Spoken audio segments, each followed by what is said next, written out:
Hi అండి, నేను మీ Shilpa Vinay. Welcome to Vincy kitchen.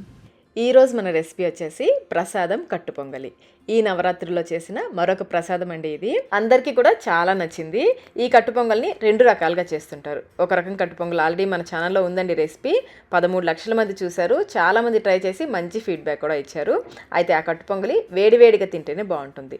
ఈ కట్టు పొంగలి ఇప్పుడు మనం చూసే రెసిపీ అయితే మీరు చల్లారిన తర్వాత తిన్నా కానీ చాలా రుచిగా ఉంటుంది. బ్రేక్ఫాస్ట్గా తినొచ్చు, ప్రసాదంగా చేసుకోవచ్చు. దేవి నవరాత్రులు కూడా వస్తున్నాయి కదండి. ఈ కట్టు పొంగల్ని చక్కగా మనం ప్రసాదంగా చేసి సమర్పించుకోవచ్చు. మరైతే ఈ కట్టు పొంగల్ని ఎలా తయారు చేసుకోవాలో చూసేద్దాం రండి. ముందుగా గిన్నెలోకి 2 కప్పుల బియ్యం, మీరు ఏ కప్ అయినా తీసుకోండి. 2 కప్పుల బియ్యం, 1 కప్పు పెసరపప్పు వేసుకోవాలి. వీటిని 1-2 సార్లు శుభ్రంగా కడిగేసి 1 కప్పు నీళ్ళు పోసి 1 గంట పాటు నానపెట్టుకోండి. బియ్యం నానపెట్టుకుంటే మనకి అన్నం త్వరగా ఉడుకుతుంది. అన్నాన్ని ఉడికించుకోవడానికి అడుగు మందం గల ఒక పెద్ద గిన్నె పెట్టేసుకొని అందులో 6 కప్పుల నీళ్లు పోసుకోవాలి. బియ్యము పెసరపప్పు కలిపి 3 కప్పులు కదా, దానికి డబల్ 6 కప్పులు నీళ్లు పోసేసి మూత పెట్టి నీళ్ళని మరిగించుకోవాలి. నీళ్ళు ఇలా మరుగుతున్నప్పుడు ఇందులో 2 టీ స్పూన్ల సాల్ట్ వేసుకోవాలి, లేదా మీ రుచికి తగ్గట్టుగా సాల్ట్ వేసుకోవచ్చు. ఇప్పుడు ఇందులో మనం నానపెట్టుకున్న బియ్యము పెసరపప్పు ఉన్నాయి కదా, నీళ్ళతో సహా వేసేసుకోండి. నీళ్ళు వంపేయొద్దు. వేసేసుకున్న తర్వాత ఫ్లేమ్ని మీడియంలో పెట్టేసి ఒకసారి కలిపేసి మూత పెట్టి అన్నాన్ని ఉడికించుకోవాలి. మీరు ఈ విధంగా గిన్నెలో అయినా వండుకోవచ్చు, ఎలక్ట్రిక్ కుక్కర్లో అయినా వండుకోవచ్చు, ప్రెషర్ కుక్కర్ అయినా తీసుకోవచ్చు. ప్రెషర్ కుక్కర్ అయితే 5 లీటర్స్ కుక్కర్ తీసుకోండి. నాది కొంచెం కుక్కర్ ప్రాబ్లం ఉందని నేను డైరెక్ట్గా వండేస్తున్నాను. మీరు కుక్కర్లో చేస్తున్నట్లయితే నానపెట్టకుండా డైరెక్ట్గా ఉడికించేసుకోండి. నానపెట్టేశారంటే పెసరపప్పు ముద్దగా అయిపోతుంది. అలాగే మూతను చూడండి, ఈ విధంగా కొంచెం పక్కకు పెట్టేసుకోండి. నాకు మూతకు హోల్ ఉంది కాబట్టి నేను క్లోజ్ చేసేస్తున్నాను. మీడియం ఫ్లేమ్లో అన్నాన్ని ఉడికించుకోవాలి. ముందైతే ఫ్లేమ్ని మీడియంలో పెట్టేసి ఉడికించేసుకోండి. అన్నం కొంచెం దగ్గర పడిన తర్వాత ఫ్లేమ్ని తగ్గించి పెట్టేసుకోవచ్చు. మధ్య మధ్యలో కలుపుకుంటూ ఉండాలి. మూత పెట్టేసి ఇది బాగా మనకి నీళ్ళంతా ఎగిరిపోయి అన్నం మెత్తబడేంత వరకు ఉడికించుకోవాలి. అన్నం చూడండి చక్కగా ఉడికిపోయింది కదా. ఇలా ఉడికించేసుకుని మూత పెట్టేసి పక్కన పెట్టేసుకోండి. ఇప్పుడు స్టవ్ పైన చిన్న ప్యాన్ పెట్టేసుకొని 3 లేదా 4 టేబుల్ స్పూన్ల నెయ్యి, అలాగే 3 లేదా 4 టేబుల్ స్పూన్ల నూనె, 2 కూడా సగం సగం వేసుకుంటే బాగుంటుంది. లేదా మీరు మొత్తం నూనెతో అయినా చేసుకోవచ్చు, మొత్తం నెయ్యితో అయినా చేసుకోవచ్చు.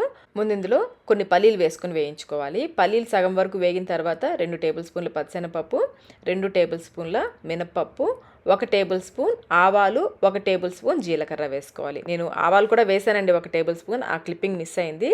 చూడండి, ఆవాలు కూడా వేసాను. ఆవాలు 1 టేబుల్ స్పూన్, జీలకర్ర 1 టేబుల్ స్పూన్ వేసుకుని పోపుని బాగా వేయించుకోవాలి. ఈ కట్టు పొంగల్కి పోపు కొంచెం ఎక్కువ ఉంటేనే బాగుంటుంది. ఇవి వేగిన తర్వాత ఇందులో 1 స్పూన్ నిండుగా దంచిన మిరియాలు, అలాగే 4 ఎండుమిర్చిని తుంపి వేసేసుకోండి. అలాగే 6 వరకు పచ్చిమిర్చిని సన్నగా కట్ చేసి వేసేసుకోండి. 2 ఇంచుల అల్లం ముక్కని బాగా సన్నగా తరిగి వేసుకోవాలి.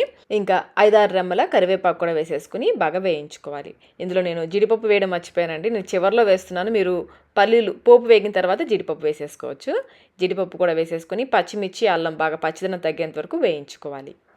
చివరిగా 1/2 టీ స్పూన్ ఇంగువ కొంచెం ఎక్కువ వేసుకుంటేనే బాగుంటుంది. అలాగే 1 గుప్పెడు కసూరి మేతి ఉంటుంది కదా, అది వేసుకోవాలి. ఇలా నలిపి వేసేసుకోండి. కసూరి మేతి లేకపోతే మీరు సన్నగా తరిగిన కొత్తిమీర అయినా వేసుకోవచ్చు. ఇది వేసాక 1 నిమిషం పాటు బాగా కలిపేసుకుని స్టవ్ ఆఫ్ చేసేసుకోండి. ఇప్పుడు ఈ వేడి వేడి పోపుని మనం ఉడికించుకున్న అన్నంలోకి వేసేసుకోవాలి. అన్నాన్ని ఒకసారి కలుపుకుని అప్పుడు పోపు వేసుకోండి. ఈ పోపు అంతా కూడా అన్నంలో బాగా కలిసేలా కలుపుకోవాలి. ఇంకా మీరు కావాలంటే పైనుంచి మరొక 2 టేబుల్ స్పూన్ల నెయ్యి కూడా వేసుకోవచ్చు. కలుపుతుంటే ఇల్లంతా ఘుమఘుమలాడిపోతుందండి. కసూరి మెత్తి వేసాం కదా, ఆ ఫ్లేవర్ చాలా బాగుంటుంది. నేనైతే కొంచెం క్వాంటిటీ ఎక్కువే చేశానండి, ప్రసాదంగా చేసుకొని తీసుకువెళ్తున్నాను కదా, అందుకని ఎక్కువ క్వాంటిటీలో చేశాను. మీరు కొంచెం తక్కువ క్వాంటిటీలో తప్పకుండా అయితే ఈ పద్ధతిలో ట్రై చేయండి. చాలా చాలా రుచిగా ఉంటుంది. మరి మీరు ట్రై చేసి మీకు టేస్ట్ ఎలా అనిపించిందో మాకు కమెంట్ రూపంలో తెలియచేయండి. వీడియో నచ్చినట్లయితే లైక్ చేయండి, మీ ఫ్రెండ్స్కి ఫ్యామిలీ మెంబర్స్కి షేర్ చేయండి. మన ఛానల్ని ఫస్ట్ టైం చూస్తున్నట్లయితే సబ్స్క్రైబ్ కూడా చేసుకోండి. Thank you.